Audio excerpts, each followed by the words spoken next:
사랑합니다. 성경을 살펴보면 참 성경 곳곳마다 하나님의 약속이 기록되어 있습니다. 그리고 그 약속은 반드시 이루어질 겁니다. 성도들은 그 약속을 알아야만 합니다. 그 약속 가운데 거해야 하고 또 그 약속을 알 때 우리 인생의 아름다운 방향도 정확하게 결정해 갈 수 있는 거죠. 하나님은 가정을 만드신 분이시고 또 그 가정에 대한 약속도 참 많이 주신 분이십니다. 이미 말씀드린 것처럼 저는 내년에 이 하나님의 약속, 하나님의 언약에 대해 1월 첫 주부터 말씀을 드릴 것이고 우리 교우들께서는 그 언약의 말씀을 꼭 붙드시면 좋겠는데 토요일 저녁에 제가 정리해드리는 내용 가지고 길어야 15분 정도 하면 충분히 나눌 수 있게 다 만들어 드릴 테니까 가정에서 자녀들과 함께 부부가 함께 하나님의 언약의 말씀을 붙잡으시고 또 토요일 저녁이니까 주일 예배를 준비하는 시간으로 잘 만들어 가보시면 좋겠습니다. 하나님이 반드시 은혜 주시리라고 믿습니다. 저는 이 일을 앞두고 있기 때문에 사도행전 강해를 이제 멈추고 오늘부터 3주간 이 일에 대해서 여러분들께 소개해드리고 가정이 하나님의 언약이 가정에서 하나님을 예배함이 얼마나 중요한 것인지 좀 설명드리려고 합니다. 제가 가만히 생각해 보니까 제 아내를 만난 건 참 신기한 일인 것 같아요. 저는 대구에서 태어난 대구 사람이거든요. 대구에서 자라다가 문학 공부하러 서울에 왔습니다.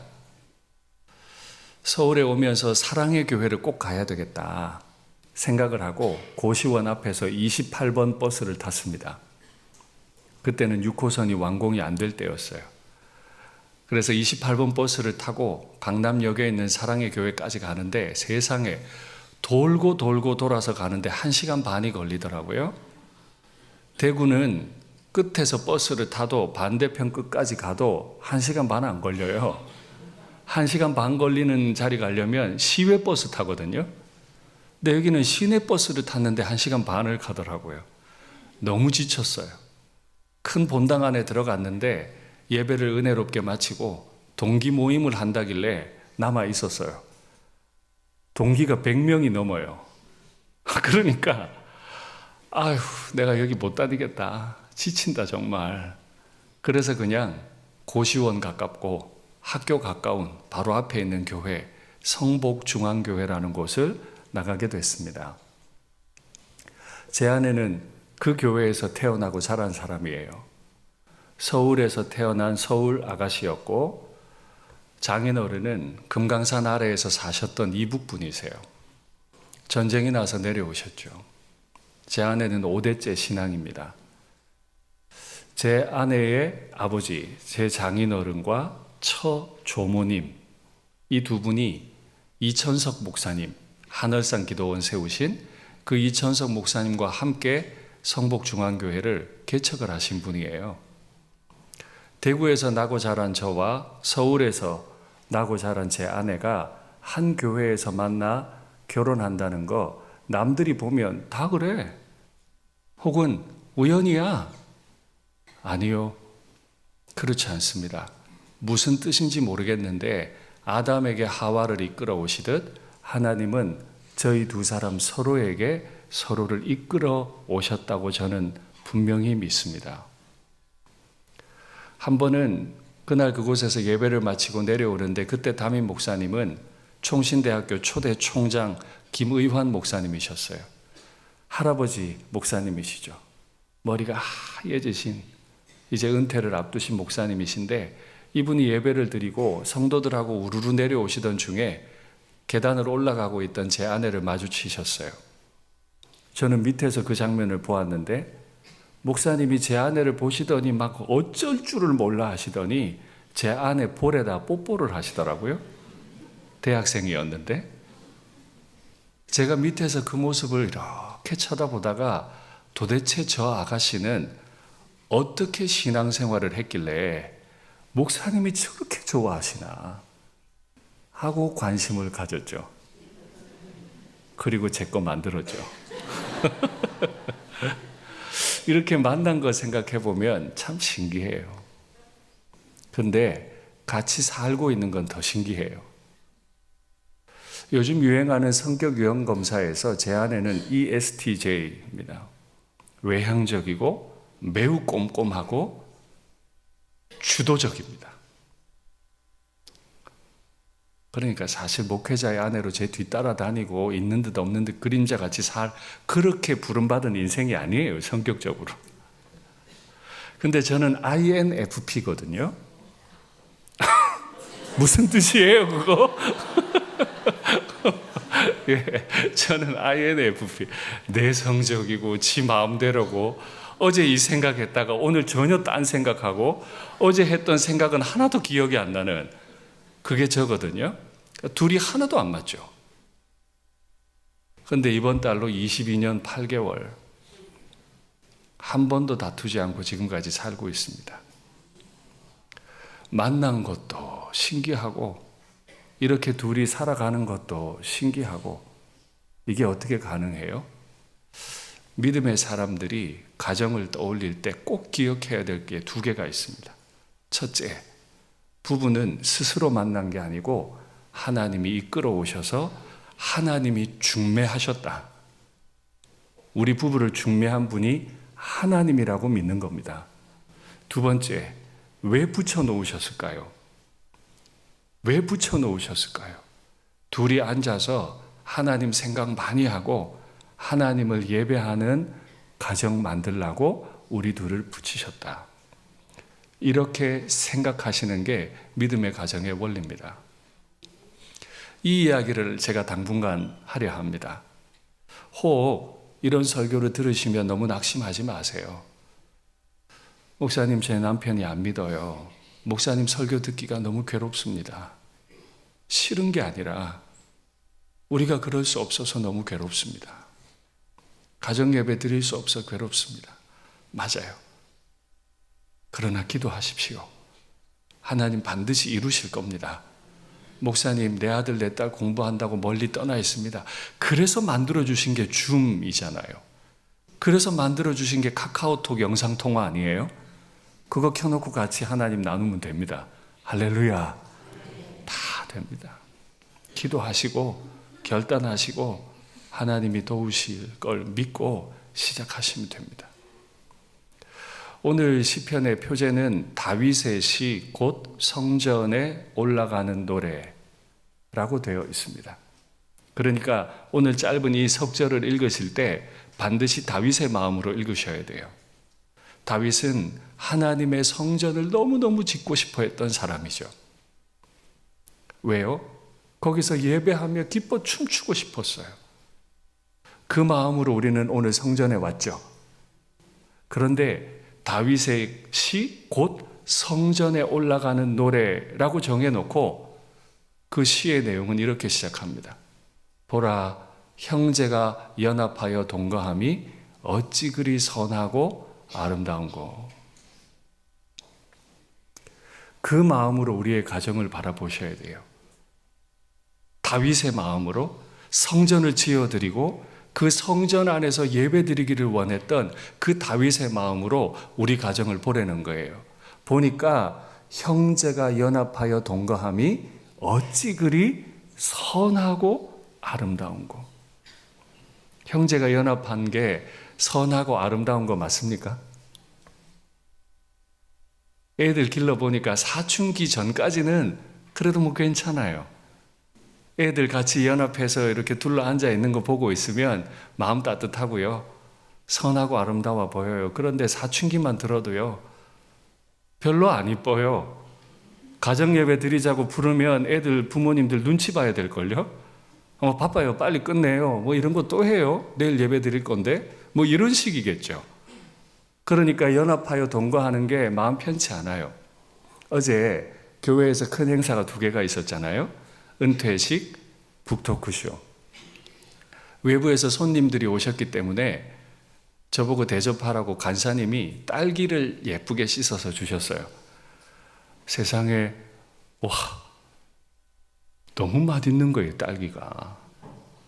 너무 오랜만에 먹었잖아요. 그러니까 너무 맛있어요.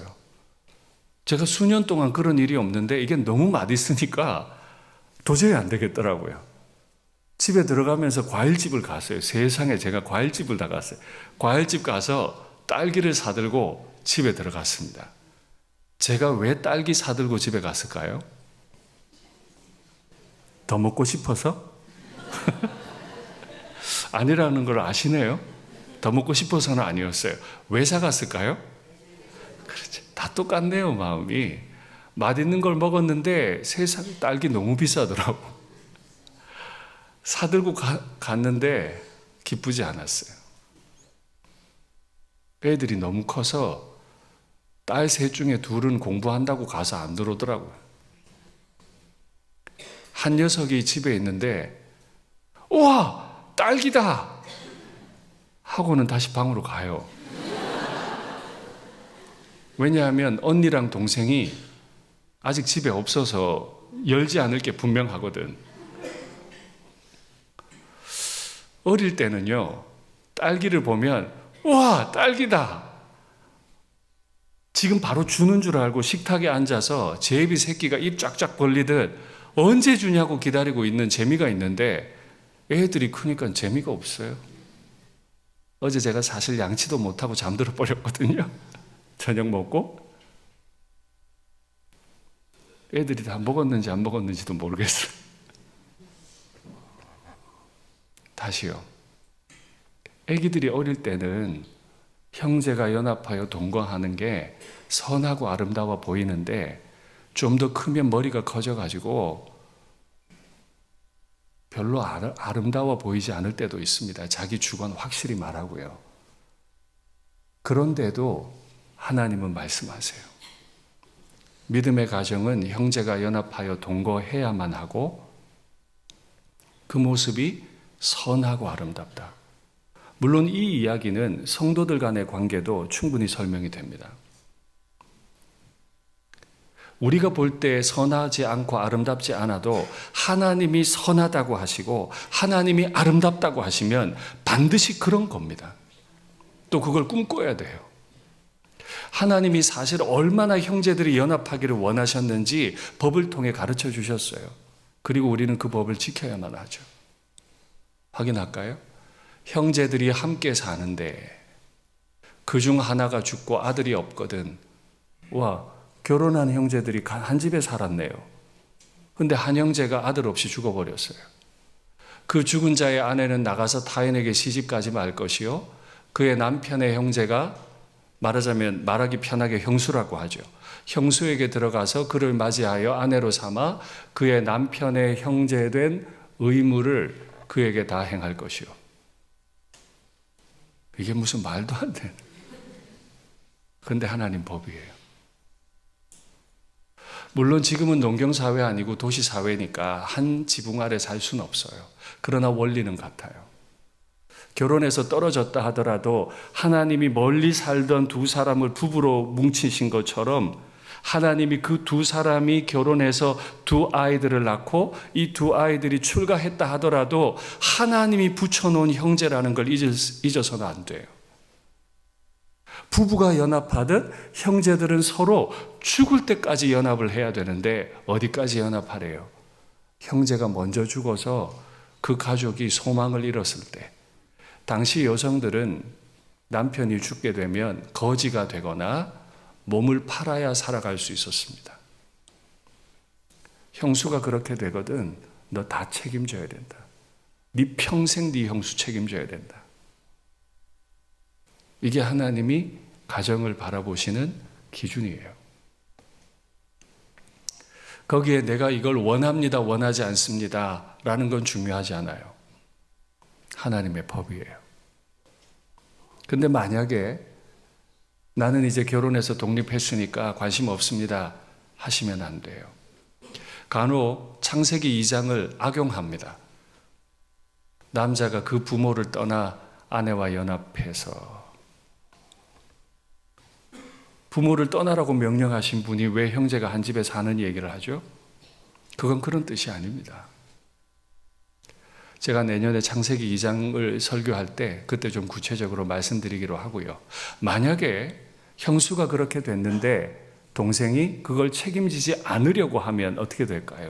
하나님은 이 상황에 대한 법까지도 다 주셨어요. 그만큼 하나님의 마음이 담겼다는 뜻이죠. 법을 확인하시죠. 그러나 그 사람이 만일 그 형제의 아내 맞이하기를 즐겨하지 아니하면 좋겠습니까? 형제의 아내였는데 그 형제의 아내는 형수라고 해보겠습니다. 형수는 그 성문은 재판장이었습니다. 그 성문으로 장로들에게 가라는 거예요. 재판해 줄 어른들에게 가라는 거예요. 가서 말하라는 거예요. 그의 형제의 아내가 형수가 장로들 앞에서 그에게 나아가서 그의 발에서 신을 벗겨버려라. 책임을 다하지 않는, 연합하지 않으려고 하는 그 시동생의 신을 벗겨버려라. 그리고 그의 얼굴에 침을 뱉어버려라. 법에 하나님이 이렇게까지 정해놓으셨어요. 이르기를 그의 형제의 집을 세우기를 즐겨하지 아니하는 자에게는 이같이 할 것이라 하고 이스라엘 중에서 그의 이름을 신벗김 받은 자의 집, 신벗김 받은 자의 집이라 부를 것이니라. 부부는 한 몸으로 연합되어야 하고 그 하나님을 예배하는 부부 아래에서 태어난 형제 자매 남매들도 부모님이 연합한 것처럼 끝까지 책임져 주는, 우리 부모님들 늘 그런 생각하잖아요. 우리가 떠난 이후에도 이 녀석들이 서로 의지하고 사이좋게 살 건가? 믿음 있으면 돼요. 우리 부모님들이 이렇게 기르시면 돼요. 우리의 사랑의 범위는 내 가정만이 아니고 내 형제의 가정까지로 하나님은 확대시키기 원하세요. 이걸 완전히 연합하기를 원하세요. 이렇게 안 하겠다고 거부하면 하나님이 얼굴에 침 뱉으세요. 그 인생 똑바로 되겠습니까? 그 인생이 똑바로 되겠습니까? 믿음의 명문가 만들려고 했더니 신벗김 받은 자의 집, 수치를 당한 집이라고 하나님이 이름까지 붙이시겠대요. 이만큼 형제가 연합하여 동거함, 이것은 하나님이 원하시는 겁니다. 그런데 왜 이렇게까지 원하실까요? 왜 이렇게까지 원하실까요? 법에 이렇게 설명합니다. 그 여인이 낳은 첫 아들이 이제 시동생과 부부가 되어서 연합해서 낳은 첫 아들이 그 죽은 형제, 먼저 죽은 형의 이름을 잇게 하여, 내가 결혼해서 낳은 내 아들이어도 내 아들 아닌 거예요. 형님의 아들인 거예요. 형님의 아들의 이름으로 그 아들을 다 키워야 되고 형수님의 평생 노후를 책임져야 돼요. 그 이름이 이스라엘 중에서 끊어지지 않게 할 것이니라. 하나님의 목표는 한 사람의 인생의 대가 끊어지지 않게 하기를 원하시는 거예요. 여기에 대해서 참 많은 말을 할 수 있지만 오늘은 여기까지. 그러면 하나님이 왜 이 한 사람의 대가 끊어지지 않기를 원하실까요? 그건 아브라함에게 하신 약속 때문에 그렇습니다. 아브라함에게 하신 약속 보죠. 내가 너로 큰 민족을 이루고, 아브라함의 후손은 반드시 큰 민족을 이루어야 합니다. 내게 복을 주어 내 이름을 창대하게 하리니 너는 복이 될지라. 아브라함의 소명은 복이 되는 거예요. 너를 축복하는 자에게는 내가 복을 내리고 너를 저주하는 자에게는 내가 저주하리니 땅의 모든 족속이 너로 말미암아 복을 얻을 것이라 하신지라. 이방 땅에 살고 있는 아브라함을 가나안으로 부르시면서 하나님은 말씀하셨어요. 너는 복이 되어야만 한다. 나는 너를 반드시 복으로 살게 만들 거다. 이 일을 위해 내가 첫째 너에게 땅을 줄게. 네가 밟는 모든 땅을 너에게 줄게. 둘째, 이 땅 위에 살아갈 자손들을 너에게 줄게. 그러면 아브라함과 그의 후손들은 하나님이 주신 땅에서 하나님이 주신 약속 붙들고 하나님을 예배하는 가정으로 만들어야만 하는 거죠. 근데 약속을 하나님이 하셨잖아요. 근데 아들 없이 형님이 죽었어. 하나님이 법을 세우신 겁니다. 동생이 형수에게 가서 아이를 낳게 하고 형님의 대가 이어지게 해라. 이 약속이 반드시 이루어지게 해야만 한다. 그러니까 남자와 여자가 만나 부부가 되고 자녀를 낳는 이 일은요, 요즘 젊은 사람들이 말하던 내 기호에 맞고 안 맞고 내 스타일이에요 아니에요 이런 소리 하면 안 되는 거예요. 그걸로 하는 게 아니에요. 결혼을 하나님이 옆에 붙여놓으시면 이분인 줄 알고 그냥 결혼해서 서로 사랑하기를 힘쓰고 자녀를 그렇게 길러내고 하나님의 약속을 자꾸 생각하고 하나님이 우리 가정을 통해 이 땅에 복이 오게 만들기를 원하시는구나, 이걸 확신해야 하는 거죠. 그래서 하나님은, 예수님은 이 땅의 교회를 말씀하시면서 교회는 산 위에 있는 동네라, 산 아래 같이 있는 동네가 아니고 산 위에 있는 동네 같아서 아래에서 보면 밝히 보이는, 그게 교회라는 거예요. 아브라함과 그의 가정을 통해 이 땅에 하나님의 가정이 어떨 수 있는지, 그 가정을 통해 하나님의 나라가 얼마나 선하고 아름다울 수 있는지 보이기를 원하신 거죠. 그게 믿음의 가정이에요. 아이들 열심히 기르고 좋은 대학 보내고 좋은 혼처를 구해서 보내는 게 믿음의 부모의 목표가 아니에요. 저는 제 아이들을 사랑합니다. 그리고 이 아이들을 위해, 배우자를 위해 기도하는데요, 다른 기도 제목 없어요. 딱 하나예요. 진짜로 딱 하나. 하나님, 제 세 딸들의 배우자는 간구합니다. 저 같은 놈 만나지 않게 해주십시오. 이게 기도 제목이에요. 진짜로 마음 다해 어떤 순간에도 하나님 사랑하는 남자, 집안도 학벌도 다 필요 없고 그냥 어떤 순간에도 하나님 사랑하는 남자, 그 남자를 제 딸 옆에 붙이셔서 제 딸아이들이 늘 예배하며 살아갈 수 있으면 좋겠습니다. 그게 제 기도 제목이에요. 여기 계신 믿음의 부모님들 너무 많은 기도의 제목 갖지 마세요. 어릴 때 저 들었어요. 쌍꺼풀도 있어야 되고 키는 몇 센치 돼야 되고 집안은 어떻고 구체적으로 기도해야 구체적으로 응답하신다. 성경 어디에 그런 말이 있는지, 어디? 쌍꺼풀 없어도 돼. 요즘 병원 가면 다 해줘요. 코가 낮아도 돼. 코도 다 높여줘요. 그러니까 그런 건 기도 안 해도 되는 거예요. 그냥 예수 잘 믿는 배우자 만나 예수님 잘 섬기는 그런 가정 이루게 하옵소서. 이게 기도 제목인 거죠.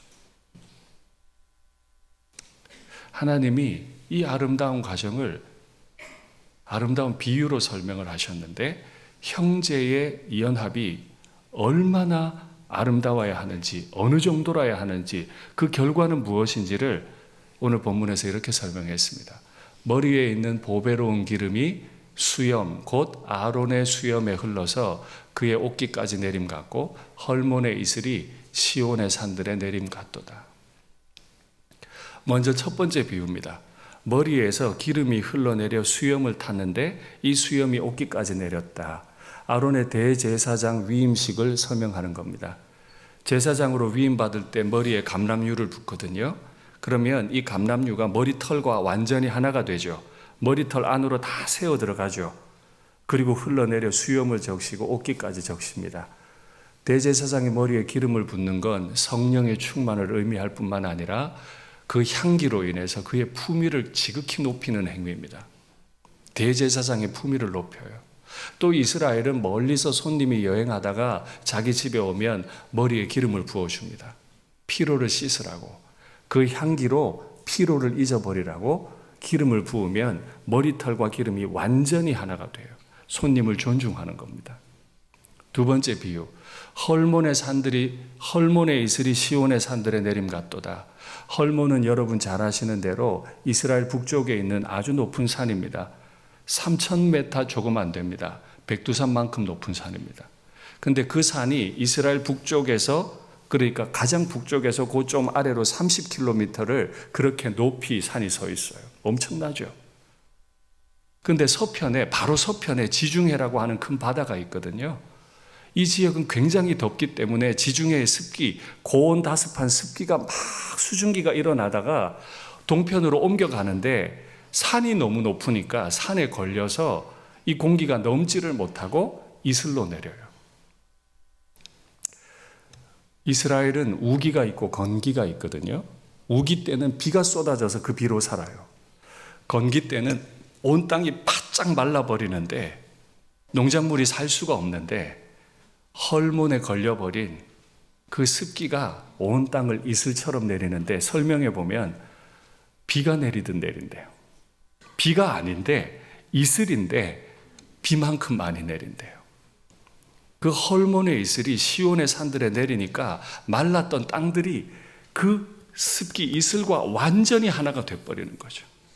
그 말라버린 땅의 먼지와 거기에 붙어있는 물을 뗄 수 있습니까? 뗄 수 없어요. 형제가 연합하는 정도가 어느 정도라고요? 머리칼 사이사이로 새어 들어간 그 기름과 같이 말라버린 흙에 다 그 흙을 적셔버린 이슬과 같이 형제는, 부부는 이렇게 연합돼야 된다. 목사님, 남편이 안 믿는다고요. 아내가 안 믿어요. 애들 예배 드리자 그러면 난리예요. 빨리 끝내라 그래요. 그래서 기도하는 겁니다. 하나님께 소원을 아뢰시고 하나님이 원하시는 거 할 테니 도와달라고 기도하시고 지금부터 준비해 보십시오. 그러면 어떤 일이 벌어질까요? 거기서 여호와께서 복을 명령하셨으니 곧 영생이로다. 그렇게 하나님 앞에 머리털과 기름이 하나가 되듯 땅의 먼지와 물이 하나가 되듯 우리 부부가 하나 되기를 원합니다. 우리 부부와 자녀들이 하나 되기 원합니다. 라고 기도하면 하나님은 명령을 하시는데 복에게 명령하세요. 복아! 저 집에 부어지거라. 말씀 한마디로 하늘을 만드시고 땅을 만드신 분께서 복을 명령하시면 그 복이 우리 가정에 올까요? 안 올까요? 반드시 옵니다. 저는 우리 일상교회 교우들 가정이 내년에 이 복을 충만하게 누리시면 좋겠습니다. 여호와께서 복을 명령하셔서 복에게 그 집으로 충만하게 부어지거라 쏟아 부어지는 그 복을 누리시면 좋겠습니다. 그런데 이 쏟아 부어지는 이슬, 그 정체를 호세아가 밝힙니다. 그 이슬이 무엇인지 밝혀요. 확인할까요? 내가 이스라엘에게 이슬과 같으리니 그가 백합화 같이 피겠고 레바논 백향목 같이 뿌리가 박힐 것이라. 오죽하면 저 같은 놈 안 만나게 해주세요. 진짜로 매일 그렇게 기도하거든요. 그런데 저 같은 놈에게도 이슬이 되어 부어지시는 분이 하나님 자신이래요. 하나님이 이 먼지 같은 놈에게 부어지셔서 저와 완전히 하나가 되어주신대요. 힘들고 어렵지만 이 일을 또 해야 하나 싶지만 이 일을 하기로 다짐하는 가정에 하나님이 이슬처럼 부어지시겠대요. 하나님이 완전히 덮으시고 하나가 되어주시겠대요. 다윗이 이래서 성전을 짓고 싶었습니다. 이래서 하나님께 예배드리고 싶었습니다. 오늘 다윗의 마음으로 시를 읽는다면 저는 여러분께 말씀드립니다. 여러분 잘 준비하셔서 내년에는 토요일 저녁에 이 좋은 하나님의 약속을 부부와 자녀가 함께 붙들고 함께 예배하고 주일 예배를 함께 준비하는, 그래서 하나님이 복에게 명령해서 쏟아 부어주시는 그런 믿음의 가정 다 되시면 좋겠습니다. 말씀을 맺겠습니다. 우리는 먼지 같은 인생입니다. 하나님이 기름 부어주지 않으시면 살아갈 수 없습니다. 그런 우리 인생에도 하나님이 이슬이 되셔서 우리에게 오시겠대요. 이 이슬 같은 하나님 모시고 하나님과 연합해서 살아가는 복이 넘치는 믿음의 가정 이룰 수 있으면 좋겠습니다. 주의 영광 이곳에 가득해 우린 선의 주님과 함께 찬양하며 우리는 전진하리. 모든 열방 우리 가정을 생각하며 다시 찬송할까요? 주의 영광, 주의 영광 이곳에 가득해 우린 선의 주님과 함께 찬양하며 우리는 전진하리. 모든 열방 주 볼 때까지 이 믿음 더욱 굳세라. 이 믿음 더욱 굳세라. 주가 지켜주신다.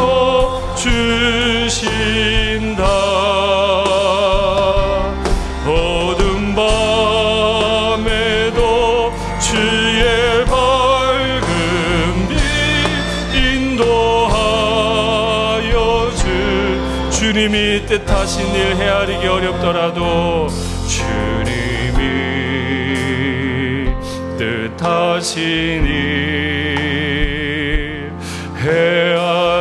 헤아리기 어렵더라도 언제나 주 뜻 안에, 언제나 주 뜻 안에 내가 있음을 아노라. 사랑과 말씀들이 나를 더욱 새롭게 하니 때로는 넘어져도 최후 승리를 믿노라. 이 믿음 더욱 굳세라. 주가 지켜주신다.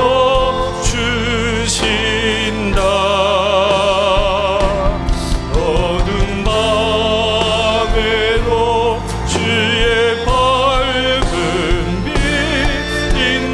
인도하여 주. 3절 할까요? 여기에 모인 우리, 여기에 모인 우리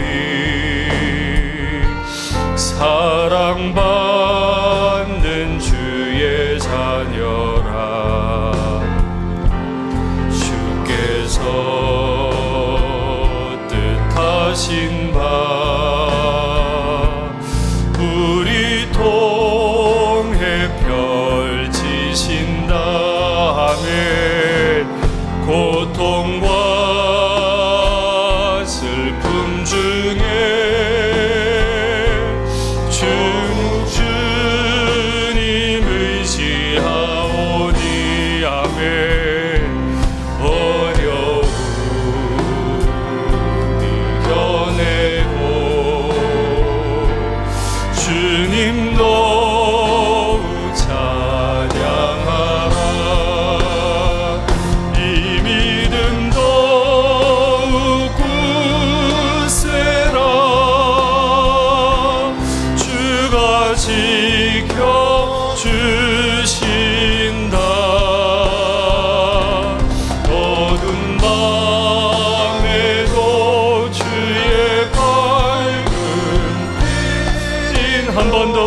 감을까요? 이 믿음을 가지십시오. 주님이 복을 명해 주실 겁니다. 이 믿음 더욱 굳세라. 주가 지켜주신다.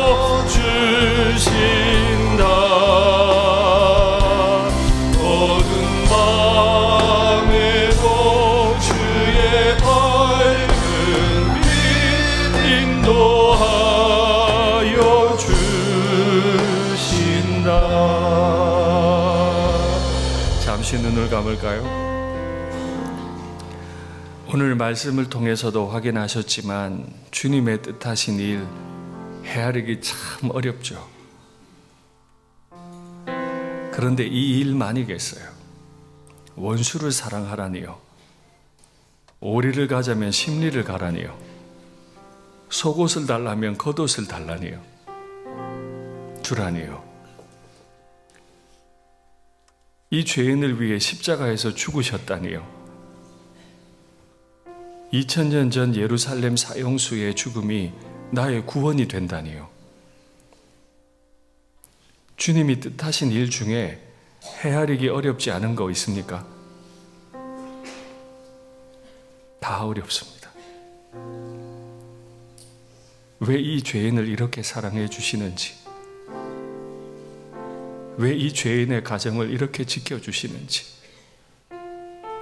헤아리기 어렵습니다. 그러나 그 주의 뜻 안에 우리가 있음을 압니다. 우리는 사랑받는 주의 자녀예요. 연약하지만 산 위에 있는 동네와 같아서 이 연약한 우리를 통해 주의 뜻을 펼치기를 원하세요. 엄마 아빠가 기도하며 결단하시면 돼요. 안 되지 않아요. 고통과 슬픔이 있습니까? 우리는 언제 가정예배 드릴 수 있을까? 더욱 주님 의지하시면 됩니다. 그리고 믿음의 가정들께 부탁드려요. 홀로 신앙생활하는 분들은 가정예배 드리고 싶어도 드리기가 어려워요. 그분들을 생각하시면서라도 가정예배를 꼭 시작해 보세요. 하나님의 언약의 말씀을 붙들어 보세요. 그러면 주의 영광이 가득한 집이 될 겁니다. 우리 자녀들이 그런 믿음의 자녀로, 예배를 사모하는 자녀로 자라게 될 겁니다. 그리고 우리 가정을 통해 모든 열방이 우리 주님과 그의 나라를 보게 될 겁니다. 화면에 기도의 제목 받을까요? 하나님이 중매해 주신 배우자와 함께 하나님만을 경배하는 가정 이루게 하옵소서. 자녀들이 부모의 신앙을 이어받고 서로에게 평생의 동지로 서게 하옵소서. 얼마나 좋아요.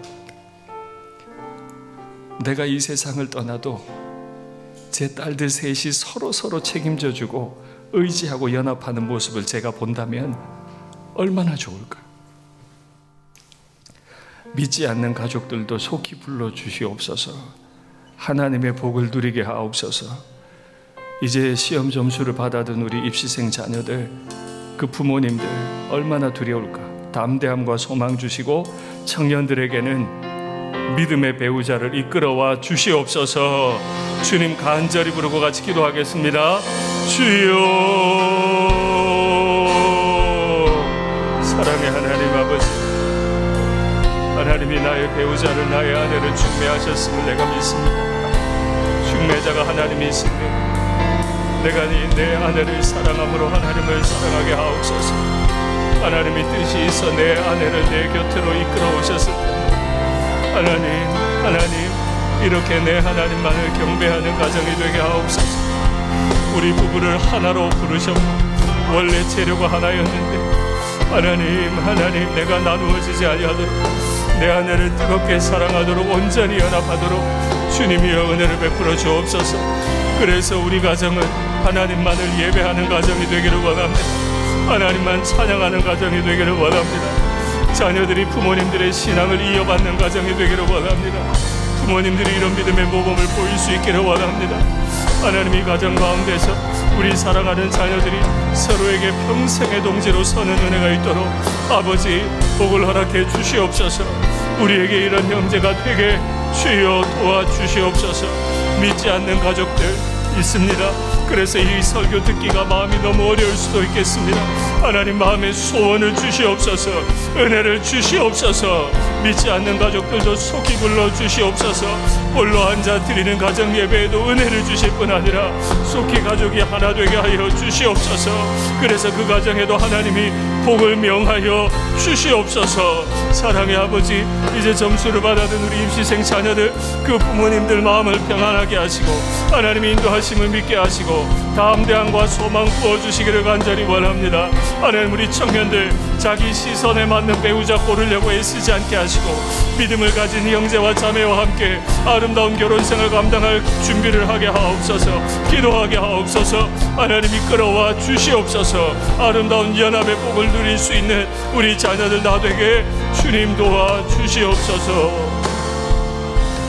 사랑의 하나님 아버지, 하나님이 내 아내를, 내 남편을 내게 중매해 주셨다는 사실을 잊어버리고 자꾸 내 아내, 내 남편을 사랑하지 않는 이유를 찾습니다. 불편한 마음을 가집니다. 다투기도 합니다. 내가 내 아내를, 내 남편을 쥐락펴락하고 싶었습니다. 이 모든 것이 죄임을 고백합니다. 하나님이 중매하시고 하나님이 이끌어와 주신 내 아내, 내 남편, 온전한 한 몸 한 영혼 이루는 복을 주시옵소서.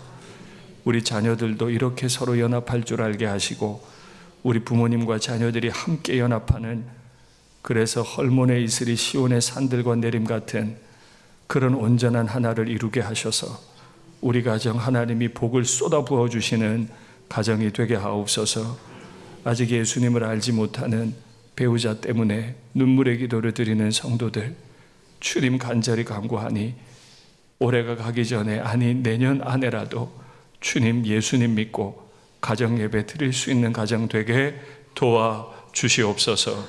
우리 자녀들의 앞길에 동행하시고 헐몬의 이슬이 시온의 산들 내림과 같이 우리 자녀들에게 복으로 함께해 주시옵소서. 주 예수님 이름으로 기도하옵나이다. 아멘.